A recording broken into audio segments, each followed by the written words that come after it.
Hello students and learners, welcome to the brain box tutorials. तो हम कर रहे थे आईसीएसई क्लास 10 के कॉन्साइज बुक से फिजिक्स के फर्स्ट चैप्टर फोर्स के न्यूमेरिकल्स। हमने 6 न्यूमेरिकल्स कर लिए, आज है 7th की बारी। तो चलो 7 नंबर करते हैं विदाउट एनी डिले। 7 नंबर में लिखा हुआ है कि a steering wheel of diameter 0.5 metre is rotated anti clockwise by applying 2 forces each of magnitude 5 newton. Draw a diagram to show the application of forces and calculate the moment of the forces applied. तो चलो सबसे पहले हम diagram बनाते हैं। तो दिया है कि स्टीयरिंग व्हील है, डायमीटर 0.5 मीटर है। तो ये स्टीयरिंग व्हील तो सर्कुलर ही होता है, तो ये सर्कल हो गया। अब इसके 2 डायरेक्शन में, तो एक अगर इधर में फोर्स लग रहा हो, समझ लो नीचे की तरफ लगेगा, ये पॉइंट है। एक इधर फोर्स लग रहा हो, ये ऊपर की तरफ फोर्स लगेगा। ओके, और बीच में सेंटर दे दिया। इन दोनों के बीच का डिस्टेंस जो है वो दे दिया है, कितना था डिस्टेंस, 0.5 मीटर। ये पूरा डायमीट्रिकल डिस्टेंस है। और ये जो है ये है 5 न्यूटन एंड 5 न्यूटन के। अब हमने डायग्राम बना दिया, कुछ पॉइंट्स, कुछ नाम भी लिख देते हैं। सेंटर को वो मान लेते हैं। ये पहला पार्ट ए में फोर्स नंबर 1 लग रहा है 5 न्यूटन। ये दूसरा पार्ट बी में फोर्स नंबर 2 लग रहा है 5 न्यूटन का। ये हमने डायग्राम बना दिया। अब हमको क्वेश्चन पूछ रहा है कि अब एप्लीकेशन ऑफ फोर्सेस का तो कर दिया, calculate the moment of force applied. Total में हमको निकालना है। तो देखो मोमेंट ऑफ फोर्स निकालते हैं। मोमेंट ऑफ फोर्स या टोटल मोमेंट ऑफ फोर्स भी कर सकते हो। चलो टोटल भी ऐड कर देते हैं। टोटल मोमेंट ऑफ फोर्स क्या होगा, पहले ये देखो ओ पे पिवोट है ना, पहले हम ए पॉइंट पे देखते हैं। तो हम देखेंगे कि F1 मल्टीप्लाइड बाई OA है plus F2 multiplied by OB है, राइट। दोनों का हम ऐड कर रहे हैं, पर क्लॉकवाइज है कि एंटी क्लॉकवाइज है वो अब चेक करते हैं। यहाँ पे पिवोट है, ए में नीचे की तरफ धक्का दिया तो ये ऐसे मूव करने लग जाएगा, यानी कि एंटी क्लॉकवाइज। और बी में ये ओ पे सेंटर है, पिवोटेड है, और बी पे धक्का दिए तो ये ऐसे घूमने लग जाएगा, ये भी एंटी क्लॉकवाइज। दोनों ही एंटी क्लॉकवाइज है, तो यानी दोनों ही पॉजिटिव होंगे। तो हमको साइन कुछ लिखने की ज़रूरत नहीं है क्योंकि सेम है। तो F1 यानी कि 5 न्यूटन मल्टीप्लाइड बाई 0.5, तो पूरा डायमीटर है उसका आधा, ठीक है। ये एक पार्ट हो गया, प्लस F2 ये भी 5 न्यूटन है, और OB वो भी वही आधा, 0.5 मीटर का आधा। तो इसको सॉल्व करते हैं। 2.5/2 न्यूटन मीटर है, प्लस ये भी हो रहा है 2.5/2 न्यूटन मीटर। क्योंकि दोनों एंटी क्लॉकवाइज ही है इसलिए हम प्लस प्लस साइन ही लगाए जा रहे हैं। अब इनको हम थोड़ा पॉइंट में ले आएँ। 1.25 है प्लस 1.25 है न्यूटन मीटर, या चलो अलग अलग ही लिख देती हूँ। इतना न्यूटन मीटर, इतना न्यूटन मीटर, और ब्रैकेट में हम यहाँ से बताना चालू कर देते हैं कि ये एंटी क्लॉकवाइज है। तो 1.25 ऐड होगा तो 2.5 न्यूटन मीटर हो गया, अगेन एंटी क्लॉकवाइज। एंड ये हमारा आंसर हो गया। ओके, करते हैं अभी सम नंबर 8। ये थोड़ा डिफरेंट है, अभी तक हमने ऐसे सम्स किए नहीं है। 7 तक में लिखा हुआ है a uniform metre rule. Rule means एक स्केल है और वो मीटर रूल है, यानी कि उसका लास्ट जो है वो 1 मीटर है। 1 मीटर मतलब 100 सेंटीमीटर होता है, इसीलिए मैंने ये मीटर रूल बनाया है, जो 0 से चालू होता है, 0 सेंटीमीटर से, और उसका एंड पॉइंट 100 सेंटीमीटर है। नेक्स्ट बोल रहा है that it is pivoted at its mid point. तो इसका बिल्कुल मिड पॉइंट 50 सेंटीमीटर होगा। मैंने यहाँ पिवोट कर दिया, और उस पॉइंट का नाम ए है, यहाँ लिखा हुआ है तो ए कर दिया, और इस पॉइंट का नाम मैंने ए लिख दिया। अब a weight of 50 GF is suspended at one end of it. कौन से एंड पे लगाया ये नहीं पता, तो चलो हम मान लेते हैं इस एंड पे एक 50 GF का वेट लटक रहा है। तो ऑब्वियसली वो नीचे की तरफ, कोई भी वेट होता है वो नीचे ग्रेविटी की तरफ ही खींचता है अपने किसी भी स्केल को। तो 50 GF, इसीलिए मैंने एरो इधर दिया। यहाँ वेट लगा हुआ है, और क्वेश्चन पूछ रहा है where should a weight of 100 GF be suspended to keep the rule horizontal. अब हमारे पास में 100 GF का वेट और है, वो हम कहाँ लगाएं जिससे कि ये स्केल सीधी रहे, हॉरिजॉन्टल रहे। अभी खाली 50 GF लगाने से ऑब्वियसली ऐसे नीचे चली जाएगी, यहाँ वेट लटकेगा ना, तो ये तो ऑब्वियसली नीचे चला जाएगा। तो हम यहाँ पे 100 GF का वेट कहाँ लगाएं? कहीं यहीं पे कहीं पे लगेगा बीच में। मान लो इधर में 100 GF का वेट लग रहा है, जिससे कि ये रूल जो है ये ऐसी सीधी की सीधी रहे, यानी कि इक्विलिब्रियम में रहे। तो यहाँ हम पहली बार प्रिंसिपल ऑफ मोमेंट्स वाला फॉर्मूला यूज़ करने वाले हैं। अब मान लो ये पॉइंट जो है ये बी है और ये जो पॉइंट था ये मान लो पी था। तो अब सारे फोर्स और तो हमको सारे पॉइंट्स और भी हम बता दिए। अब हमको कहाँ लगाएं, मतलब ए से बी की दूरी ये पता करनी है। तो हम क्या लिखेंगे, क्योंकि हमको इक्विलिब्रियम में रखना है तो हम लिखेंगे by principle of moments in equilibrium क्या होता है, anti clockwise moment is equal to clockwise moment. अब पहली चीज कि इक्विलिब्रियम में रखना है, इसलिए हम इक्विलिब्रियम में कर रहे हैं। एंटी क्लॉकवाइज क्लॉकवाइज मोमेंट कौन सा है, एरो के हिसाब से समझो, ये पिवोट है। अब ये एरो नीचे की तरफ धक्का दे रहा है तो ये स्केल को ऐसे घुमाएगा, ऐसे, मतलब कि ये एंटी क्लॉकवाइज घुमा रहा है। और यहाँ पिवोट है बी, इसको ऐसे घुमाएगा, यानी कि ये क्लॉकवाइज घुमा रहा है। तो एंटी क्लॉकवाइज मोमेंट मतलब ये वाला पार्ट। तो ये क्या है, मोमेंट का फॉर्मूला वही, force into perpendicular distance A P यहाँ पे है, that is equal to clockwise moment. वहाँ पे क्या है, फोर्स नंबर 1, चलो ये फोर्स नंबर 2 ले लेते हैं, multiplied by distance A B. तो 50 GF है force, multiplied by A P, यहाँ से लेकर यहाँ तक की दूरी कितनी है, 50 सेंटीमीटर, इज इक्वल टू ये फोर्स कितना है, 100 GF, और परपेंडिकुलर डिस्टेंस यही तो हमको निकालना है। देखो यहाँ पे मैंने सेंटीमीटर को मीटर में चेंज नहीं किया। क्यों नहीं किया, क्योंकि हमको फोर्स दिख गया, फोर्स भी न्यूटन में नहीं है, ये CGS यूनिट में है। तो CGS सिस्टम में अगर ये है फोर्स तो तुम इसको भी CGS वाले में ही रहने दो।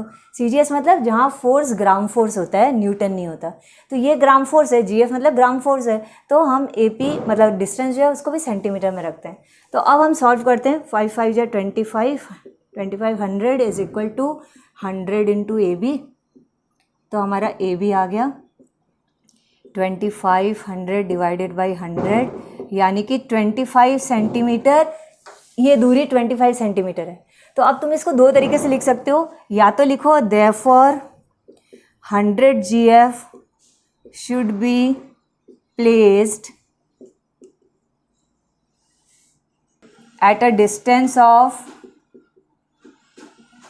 25 सेंटीमीटर फ्रॉम पिवोट, या तो ऐसे बोलो, या फिर यहाँ से 25 सेंटीमीटर का दूरी यानी कि 75 सेंटीमीटर मार्क पे, तो या फिर लिख दो ऐसे कि 100 GF weight should be placed at, exactly बता दो, 75 सेंटीमीटर मार्क पे लगाओ। तो कैसे भी लिख सकते हो, मेन चीज़ पता चल जाएगा कि अच्छा 25 सेंटीमीटर राइट साइड है या 25 सेंटीमीटर दूरी पे है दूसरे साइड पे।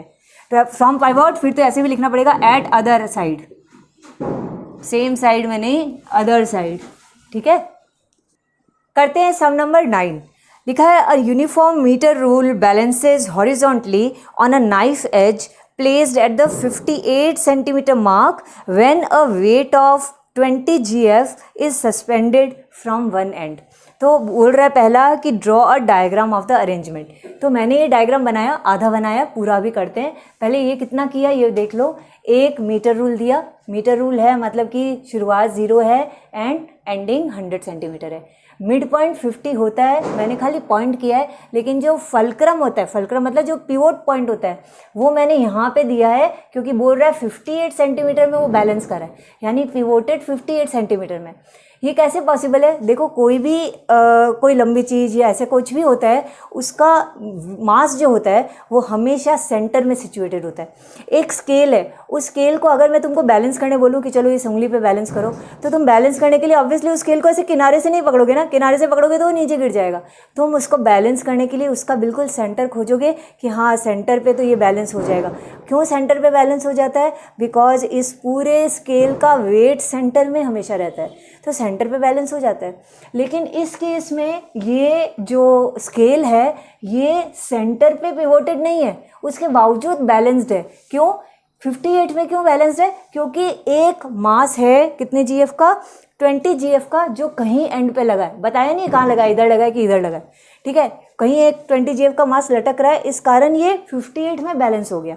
अब हमको जब ये सम करना हो ना, तो ये याद रखो कि अगर 58 मतलब 50 के आगे, यानी ये छोटा पोर्शन है और ये बड़ी लंबाई है, फिर भी अगर कोई स्केल हॉरिजॉन्टल बैलेंस हो रही है, इसका मतलब जो चीज़ लटक रही है, जो वेट है, वो कमती डिस्टेंस जो होगा वहीं पे लटक रही होगी। इसका मतलब कि 58 से 100 के बीच में कहीं लटक रही है। यहाँ एंड बोल रहा है क्या?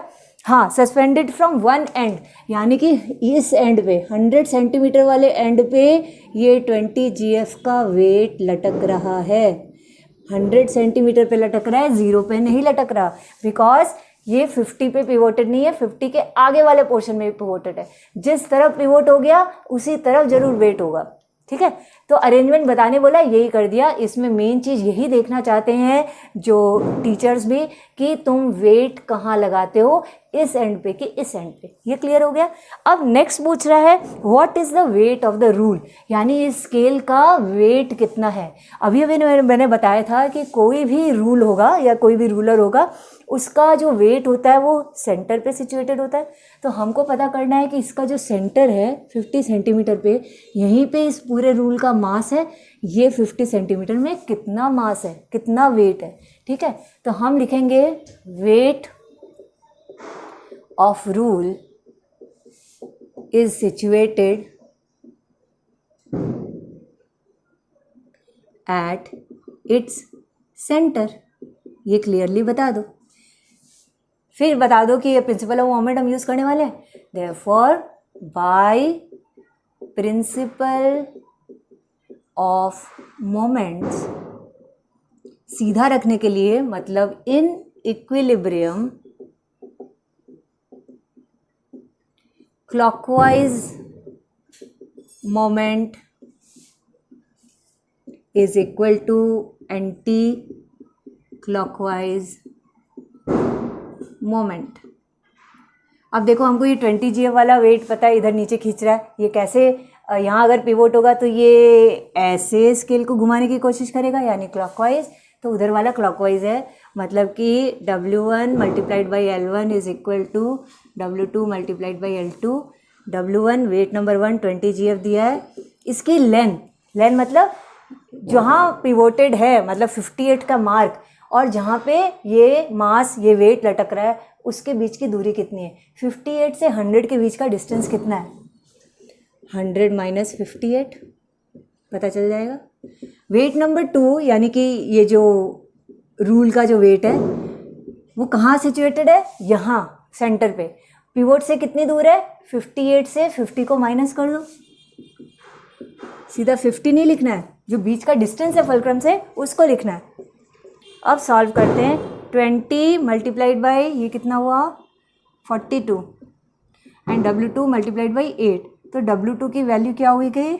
20 मल्टीप्लाइड बाई 42 डिवाइडेड बाई 8। 4 2 ज़ा 8, 4 5 ज़ा 20, फिर 5 मल्टीप्लाइड बाई 21, मतलब कि 105 GF आ रहा है W2 मतलब कि wait of rule.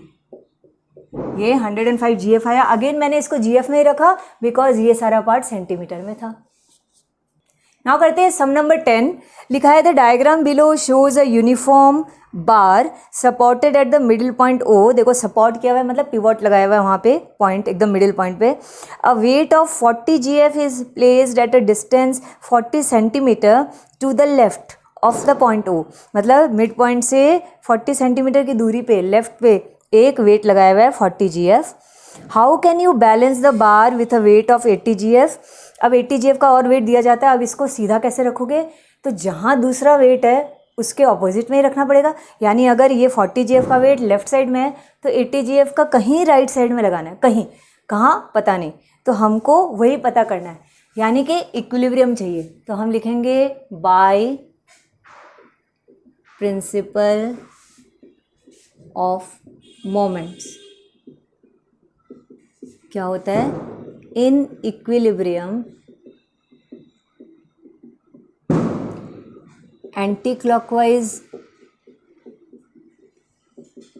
Moment is equal to clockwise moment.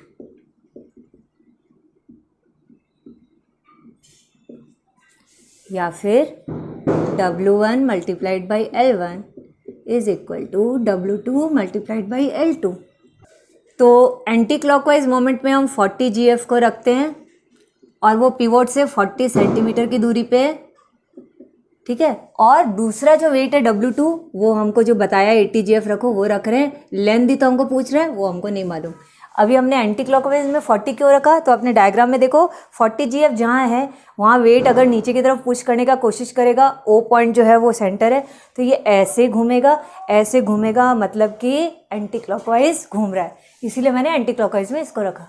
अब हमको वो लेंथ निकालना है इधर वाला, तो इस 80 को इधर भेज देते हैं, 40 × 40 डिवाइडेड बाई 80। तो हमारा आंसर आया है 20 सेंटीमीटर, यानी कि राइट साइड में 20 सेंटीमीटर। तो हम ऐसे ही लिखेंगे कि 20 सेंटीमीटर राइट साइड में है, तो हम लिखेंगे the weight 80 GF should be placed at 20 centimetre mark, क्योंकि मार्क है भी 0 से 20, इसीलिए 20 सेंटीमीटर मार्क पे at right side of point O। Clear. तो 10 तक सम्स हुए हैं, अब 11th वाले सम जो है वो मैं नेक्स्ट वीडियो में करूँगी। तब तक के लिए इनको प्रैक्टिस करते रहना, और कोई क्वेरी हो तो कमेंट बॉक्स में लिखो। अगर वीडियो समझ में आ रहे हैं, अगर न्यूमेरिकल समझ में आ रहे हैं तो इनको अपने फ्रेंड्स के साथ भी शेयर करो, बिकॉज शेयरिंग इज़ केयरिंग। और अगर कुछ नहीं समझ में आ रहा तो क्या नहीं समझ में आ रहा वो भी कमेंट बॉक्स में लिख के बता दो। ओके, बाय बाय, जय हिंद।